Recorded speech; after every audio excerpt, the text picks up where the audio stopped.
Friends, மேலே walking பண்ணிட்டு இருந்தோம். சரி மேலே கொண்டு போய் டீ ஒரு நாளைக்கு குடிக்கலாம் அப்படின்னு மேலே கொண்டு வந்துட்டோம். பாருங்க,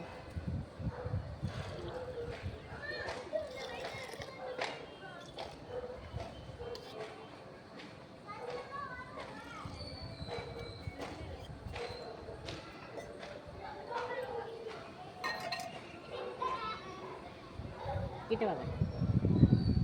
ஓகே ஃப்ரெண்ட்ஸ், பாருங்கள் டீ ரெடியாக இருக்குது. இதே வேடிக்கை பார்த்துட்டு பாருங்க, முருகன் மரம், முருகன் கோயில் பாட்டெல்லாம் பாடுது. அதே பாருங்கள், மாங்காய் மரத்தில் மாங்காய் தான் தெரியுது.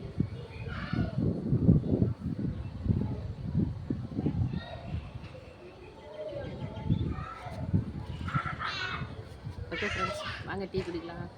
நானும் குடிக்கிறேன், நீங்களும் வாங்கி சேர்ந்து குடிக்கலாம். பிடிச்சிருந்தால் லைக் பண்ணுங்கள். பாருங்கள், கீழே குடிக்கிறதுக்கு மேலே குடிக்கிறதுக்கு அவ்வளோ ஹாப்பியாக இருக்குது. எல்லாம் சுற்றி பார்த்துட்டு, கோயிலெல்லாம் சுற்றி பார்த்துட்டு, மாங்காய் மரத்தெல்லாம் பார்த்துட்டு ஜாலியாக குடிக்கலாம். நீங்களும் வாங்க, ஜாலியாக மாடியில் நின்று மாங்காய் மரத்தெல்லாம் சுற்றி பார்த்துட்டு குடிக்கலாம். பாருங்கள், பாய். பிடிச்சிருந்தால் லைக் பண்ணுங்கள்.